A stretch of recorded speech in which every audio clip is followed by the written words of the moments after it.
Terima kasih Anda masih bersama kami. Aplikasi antar jemput sampah dan bank sampah sudah banyak beredar di kota-kota besar di Indonesia. Hadirnya aplikasi ini dikatakan dapat mempermudah para penggunanya mengelola sampah mereka. Lalu seperti apa ya kemudahan yang diberikan serta sejauh mana produk digital ini mampu mengubah pola hidup masyarakat?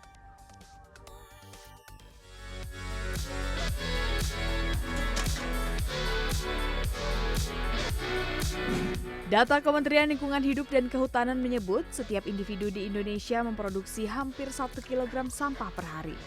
Dalam setahun ada sebanyak 28 juta ton timbunan sampah, 36%-nya tidak dikelola. Hal itu mendorong terciptanya inovasi berupa aplikasi guna mempermudah masyarakat mengelola sampah mereka.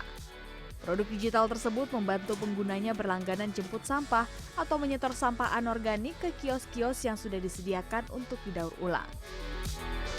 Selanjutnya, pengguna akan mendapatkan saldo elektronik yang dapat ditukarkan untuk bertransaksi. Salah satu inovasi tersebut ialah aplikasi Rekosistem. Salah satu kios setor sampahnya terletak di kawasan stasiun MRT Blok M Jakarta Selatan ini. Nah, setelah tukar sampahnya berhasil atau setor sampahnya berhasil, ini kita akan mendapatkan poin. Tetapi poinnya tidak bisa langsung diterima, melainkan akan diproses dulu 1 kali 24 jam. Nah, banyak poinnya juga akan didasarkan pada banyak sampah yang kita setorkan. Sejumlah pengguna menilai kehadiran aplikasi Rekosistem mampu membantu mengurangi sampah yang menuju ke tempat pembuangan akhir. Mereka pun mengakui hati nuraninya lebih lega karena bisa turut berpartisipasi membantu menjaga lingkungan.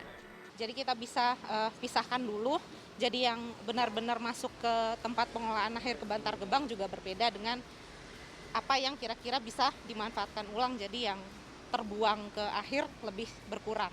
Karena kita nggak tahu kalau kita setor sampah itu secara biasa ya, kita nggak tahu sampahnya kemana, plastiknya kemana, kertasnya kemana. Jadi kita harus memastikan sampah dapat didaur ulang dengan baik.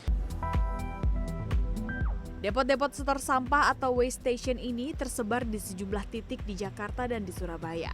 Letaknya disebut strategis oleh para pengguna karena letaknya dekat dengan pusat aktivitas masyarakat sehingga mereka tak perlu secara khusus datang ke depot, namun bisa juga melakukannya saat hendak beraktivitas di sekitar lokasi.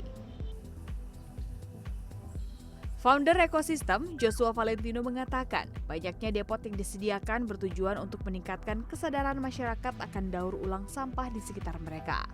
Sejak berdiri pada tahun 2018, Rekosistem telah berhasil mendaur ulang lebih dari 11.000 ton sampah. Jumlah ini dikatakan terus bertambah setiap harinya.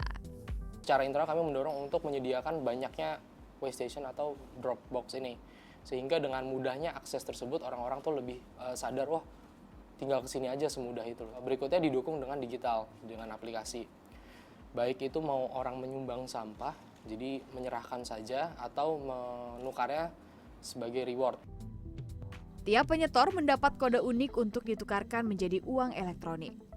Usai terkumpul di waste station, sampah-sampah kering anorganik ini akan disetorkan ke kantor pengumpulan untuk disortir.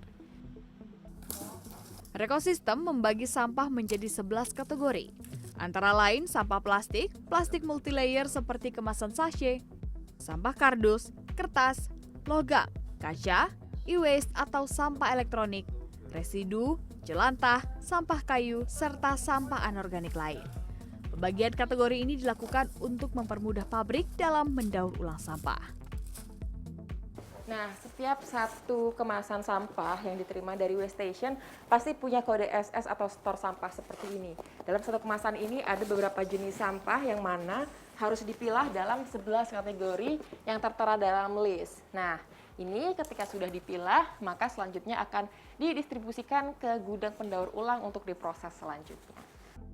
Pengamat lingkungan Beni Tunggul mengatakan gerakan pengelolaan sampah melalui platform digital ini merupakan peluang yang sangat baik untuk mengubah pola hidup masyarakat menjadi lebih sadar dan peduli lingkungan. Menurutnya, sampah kini telah menjadi aset yang bernilai sehingga adanya program penukaran sampah menjadi poin atau saldo elektronik ini bisa menjadi bentuk investasi baru karena dapat mengubah sesuatu yang terbuang menjadi berharga.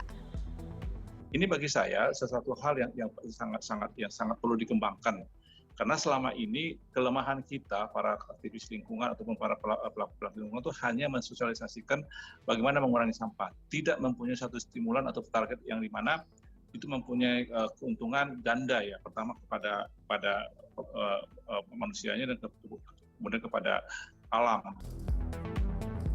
Beni menambahkan sosialisasi yang lebih masif serta kerjasama dengan pemerintah setempat, Kemendagri dan KLHK perlu dilakukan agar program ini dapat diterapkan di seluruh lapisan masyarakat. Tim Liputan CNN Indonesia.